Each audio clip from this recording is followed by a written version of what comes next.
people, it's me, Anja. My pronouns are she and her, and welcome back to my channel for a new recent reads video.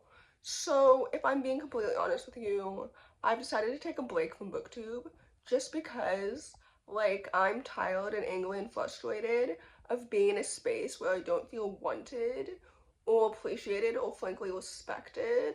If that makes any sense, I feel like I put all this effort and hard work into all of my videos, but I feel like I don't really receive love back, if that makes any sense. And I don't know, my support here feels very conditional. I don't know if that makes any sense at all, or if I'm just speaking from disappointment that I've always experienced. And I pre-film all of my videos a month in advance, so I don't really know if this break will really mean anything, because I don't know how long it's going to last, actually. But also, I've been feeling really burnt out lately, so one of my hobbies has got to go. So it will be this one, temporarily, of course. I will come back, I just don't know when. So yeah, anyway, I just wanted to share one last recent reads video before I took a break. But again, I don't know how long my break will really last. So anyway, I'm pre-filming this video April 14th, so I don't know when I will see you next, but obviously this video won't be public until like the middle of May. So anyway, basically, the first book I read on this list is called Saber-tooth by Robin Gow.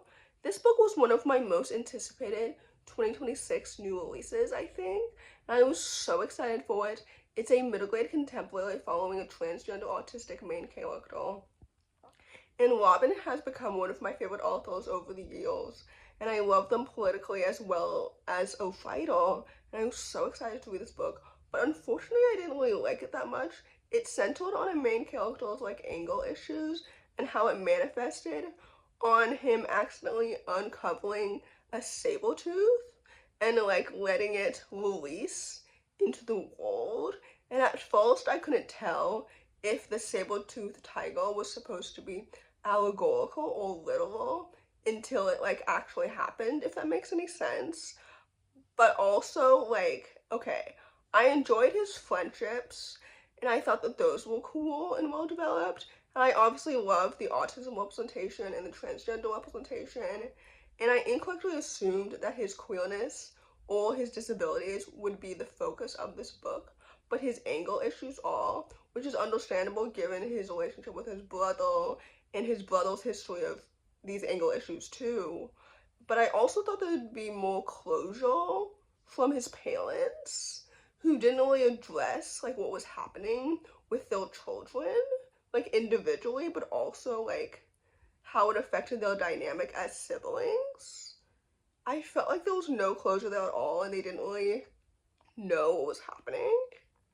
I don't know if that was on purpose or left out or something. Anyway, I rated this book 3 stars because frankly, I didn't enjoy it as much as I'd hoped, so there's that.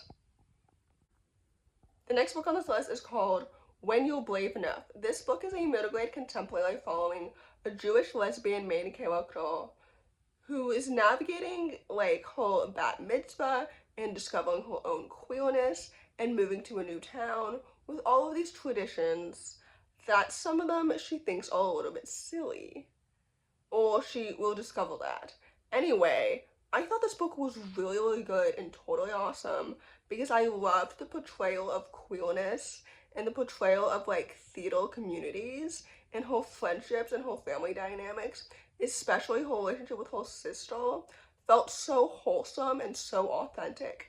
And I loved the characters, I loved the sapphic romance. This book is so good and it's so cute and it's so wholesome, and I love the queer sapphic relationship as well as like the Jewish representation and the plot and everything. This book is so good and it's so fantastic. I think it's so awesome. So anyway, with that said, I rated this book 4 out of 5 stars, and I would definitely highly, highly recommend it. The next book on this list is called Maybe Tomorrow I'll Know. This book is a YA contemporary following what they think at first is a boy stuck in a girl's body, and they're also stuck in a time loop. And basically, I didn't like this book because I don't really understand like the ending and where we end with the main character's gender identity. Like, are they supposed to identify as non-binary or as a transgender man? Like, I'm very confused. Second of all, like, I liked the time loop, but I don't really care for the romance that much, if that makes any sense. I don't know, I don't really enjoy these types of romances in general, where one of the main characters has more memories than the other main character, if that makes any sense.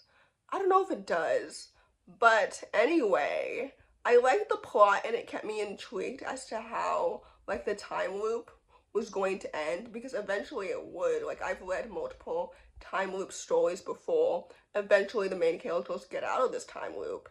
So anyway, all that to say, I rated this book 3 stars. I liked it, but I didn't love it, so there's that. The next book on this list is called Something to Be Proud of. This book is a YA contemporary following an autistic bisexual main character who plans to make a school club in the hopes of making an accessible Pride event, because she recently had a meltdown at her first Pride event, and she does this with the openly gay football like team member. And I think this book is so good and so fantastic. First of all, I loved both Imogen and Oliver's character arcs individually, as well as their friendship together. Like, this book is so excellent and it's so well done.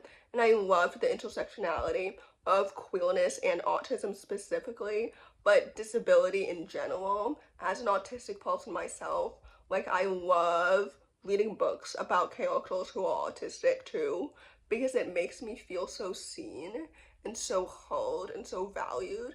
Imogen is such a wonderful character and I love her. I also love Oliver too. I think this book is so good. I love their friendship so much. I also really enjoyed Imogen's sapphic romance. Like, that's so cute and so well done. All the characters felt so authentic and so good. And I love the club, and I love like the intersectionality, like I mentioned before, and all of the different queer representation. I think this book is really, really awesome and really, really good. So anyway, with that said, I rated this book 4 out of 5 stars, and I would definitely highly, highly recommend it. The next book on this list is called The No-Will Beast. This book is a middle-grade fantasy sequel to The Labyrinth of Souls, which I really enjoyed last year, or maybe it was the year before, because I don't really remember exactly how that book ended. And with this sequel, honestly, the reason as to why I rated it 3 stars has less to do with the book itself and more to do with the fact that I felt obligated to read it, if that makes any sense. I don't know, sometimes I feel obligated to read sequels just because I really enjoyed the first one, and I was genuinely excited to read it, except that I didn't get to it right away because I couldn't initially find it anywhere when this book initially came out at the beginning of the year. So anyway, all that to say, when I finally did get to it, my excitement had faded a little bit, if that made any sense. And even though I did enjoy like these characters, and the world building is quite unique and inventive, and I enjoyed like this underworld type thing, and I like her friendships objectively, I do think this series is good, but like I just felt obligated to read it instead of feeling fun and feeling like I missed these characters, because I literally didn't remember the plot or anything from the first one at all. And it is told to you within the first chapter, so that's exciting. But like, I don't know, I didn't feel excited when I read this book, but like, it's my own fault. So anyway, I rated this book 3 stars, so take that as you will. So in conclusion, I can't wait for this influx of comments from people who have never commented on any of my videos in the past before, commenting about how much they love my videos and all this stuff. And that's what I mean when I say that, like, sometimes support from BookTube feels very conditional, because it feels like people only care about what I produce for them, and not me as a person, if that makes any sense. But maybe that's just how it is as a content creator. Maybe fame is not for me because I think that I would hate like the scrutiny and the invasion of privacy and the expectations. And I don't know how much of those expectations are things that I've already created or things that other people like create for me, if that makes any sense.